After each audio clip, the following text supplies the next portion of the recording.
And today I'm going to show you the clips of Nikhil and Sonia unnecessary romance and adulterated scenes. Yes, you are right.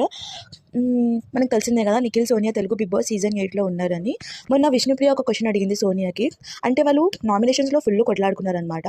కొట్లాడుకొని సడన్గా వాళ్ళిద్దరూ friends అయిపోయారు. So Vishnupriya just నార్మల్గా point of view అడగడానికి, మీరు ఇంత కొట్లాడుకున్నారు కదా సడన్గా ఎట్లా ఫ్రెండ్స్ అయ్యారు అని జస్ట్ నార్మల్ క్వశ్చన్ అడిగింది. దానికే సోనియా అడల్టరేటెడ్ కామెడీ జోక్స్ నా దగ్గర వేయకు అని చెప్పింది కదా. సో ఇదే అడల్టరేటెడ్ కామెడీ అయినప్పుడు జస్ట్ ఒక క్వశ్చనే మళ్ళీ వీల్ చేసేదేంటి?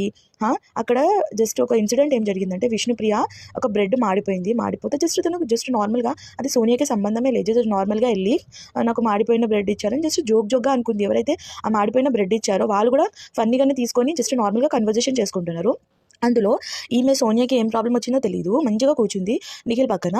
ఇద్దరు కూర్చున్నారు. అట్లా చెప్పంగానే నిఖిల్ కూడా ఏమంటారు, స్టాండ్ తీసుకోకుండా విష్ణుప్రియ గురించి అంతగా ఫీల్ అయిపోతున్నావు, జస్ట్ తను ఇట్లా వాళ్ళు జోక్ చేసుకుంటున్నారు కదా, నీ మ్యాటర్ ఏం కాదు కదా, నువ్వు ఎందుకు అంత ఓవర్ రియాక్ట్ అవుతున్నావు అని చెప్పాల్సింది పోయి, అంటే జస్ట్ ఏదో కొంచెం అని మళ్ళీ ఆమె చెప్పంగానే సరే అని మళ్ళీ బయటకు వెళ్ళి ఓకే ఆమె నోటిదులా ఉంది కదా అని మళ్ళీ విష్ణుప్రియకి అగేన్స్ట్గా మాట్లాడుతున్నాడు. I really don't understand about this Nikhil also. ఒకవేళ మనం స్ట్రాంగ్ పర్సనాలిటీకి విన్నర్ చేయాలనుకుంటే స్ట్రాంగ్ పర్సనాలిటీకి చేయాలి, అంతేగాని ఎవరో ఒకరు జస్ట్ సోనియా వెనకాల తిరిగినంత మాత్రాన, సోనియా మాటలు విన్నంత మాత్రాన he's not strong. Okay, so అందుకే కొంచెం చూసి ఓట్స్ వేయండి, ఎవరు కరెక్ట్ ఎవరు రాంగ్ అని చెప్పి. I really don't think Nikhil is a winner quality, Nikhil have a winner quality. Sonia ఏం చెప్తుంది అన్నెసెసరీగా తను కొంచెం ఎమోషనల్ అవ్వగానే వెళ్ళి హక్ చేసుకోవడము, వెళ్ళి చేయడము. I really don't understand about the scenes అనమాట.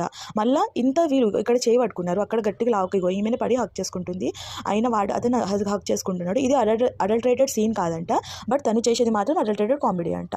Wow, what